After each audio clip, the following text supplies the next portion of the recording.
လေးနော်ပြီးရင်ဒီမှာတစ်တိုင်းကျန်သေးရဲ့နော်ဒီမှာတစ်တိုင်းကျန်သေးတယ်အဲ့တစ်တိုင်းလဲခုနလိုမျိုးပဲထိုးရမှာပါနော်1 2 3ဒီမှာနော်အဲ့ကလေးကိုနောက်ကနေယူရတာနော်ပြီးရင်ချီလေးဒီမှာဆွဲထုတ်မယ်ပြီးရင်ဒီမှာ၄ကထုတ်မယ်နော်1 2 3 4ပတန်တစ်ခွက်ရသွားပြီဆိုလို့ရှိရင်နောက်ပတန်လေးတွေအဲ့လိုမျိုးပဲထိုးရမှာပါနော်ဒါမှတစ်ခွက်ရသွားပါပြီအခုဒီမှာပတန်လေးတစ်ခုရပြီဆိုတော့နောက်ထပ်တစ်ခုကိုထပ်ထိုးပြပါမယ်နော်နောက်တစ်ခုထပ်ထိုးဖို့အတွက်ဒီမှာနော်ဒီနားအတိုင်းလေးတွေကိုထိုးမှာပါအမှ3ကရစ်မယ်1 2 3ပြီးရင်ဒီမှာပထမတိုင်လေးမှာအရင်ထိုးမယ်ပြီးရင်၄ကဆွဲထုတ်မယ်1 2 3 4နော်အမှ3ကရစ်မယ်အခု အခုဒီမှာအမှ3ကရင်းမယ်ပြီးရင်ဒီမှာဒုတိယတိုင်လေးမှာခြေသားလေးကိုယူပြီးတော့4ကဆွဲထုတ်မယ်နော်1 2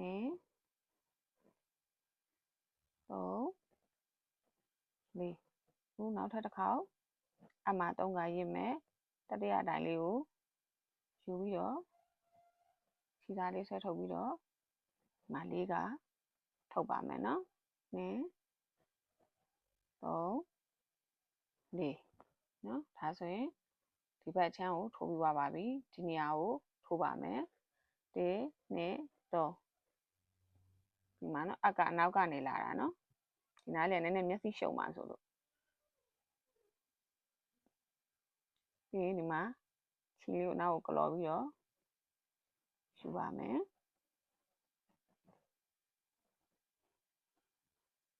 1 2 3 4နော်1 2 3အမှ3ကရင်းမယ်ပြီးရင်ဒီမှာဒုတိယတိုင်လေးမှာပြန်ထပ်ထိုးမယ်1 2 3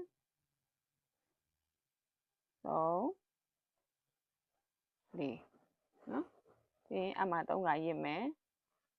တတိယတိုင်လေးမှာပြန်ထိုးမယ်နော်4ကမှာဆွဲထုတ်မယ်နော်1 2 3 4ဒါဆိုရင် pattern တစ်ခုပြီးသွားပါပြီနော်အဲ့လိုမျိုးပဲပတ်လဲဒီနောက်ဆုံးဒီနားလေးရောက်တဲ့အထိထိုးလာရပါမယ်နော်ဒီမှာနော်ပတ်လဲထိုးပြီးသွားပါပြီ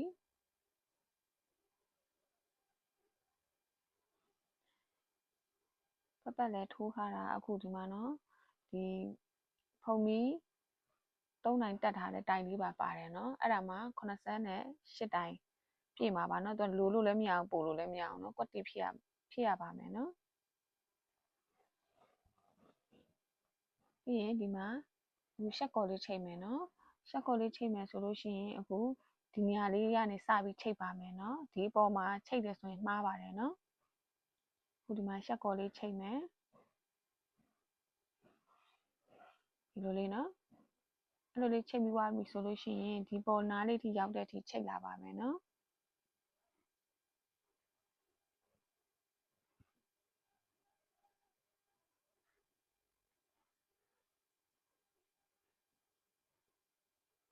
အခုဒီနားလေးအထိနော်ရှက်ကောချိန်ပါမယ်လိုမျိုးလေးဖြစ်မှာပေါ့နော်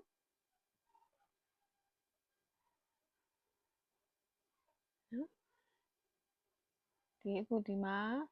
တိုင်3တိုင်ဆိုတော့ဒီမှာလည်းဖုံမီလေး3ခုအဲ့လိုမျိုးဖြစ်နေတဲ့ပုံစံမျိုးလေးဖြစ်မှမှန်ပါပါနော်အဲ့ဒါဆိုလို့ရှိရင်အခုဟွာပေါ့နံပါတ်10တန်းကိုသွားပါမယ်နော်ဒါအခု6တန်းပြီးသွားတာပေါ့နော်အခု10တန်းသွားဖို့အတွက်ဒီမှာနော်ဒီကနေစထိုးပါမယ်နော်ထုံးစံတိုင်းပဲအမှ3ရစ်မယ်ပြီးရင်ဒီမှာဒီတိုင်လေးမှာနော်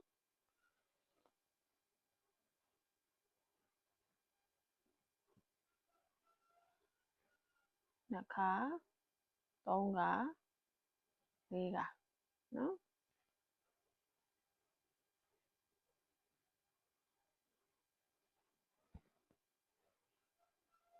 တစ်ခါ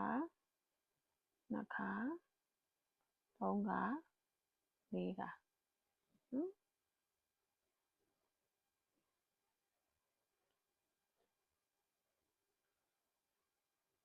တစ်ခါ2ခါ3ခါ4ခါနော်အဲ့လိုမျိုးအခု3ခါပြီးသွားပြီဆိုရင်အမှ3ရစ်ပြီးသွားရင်ဒီမှာဒီနားလေးနော်တစ်တိုင်း2တိုင်း3တိုင်းနော်ဒီတိုင်လေးတွေကိုဆွဲပြီးတော့ဒီအပေါ်ကနေပြီးတော့ယူပါမယ်နော်ယူပြီးထိုးရပါမယ်နော်အခုဒီမှာနော်တိုင်3တိုင်ထိုးပြီးသွားပြီဆိုတော့ဒီနားလေးကိုပြန်ပြီးတော့ယူပြီးထိုးပါမယ်နော်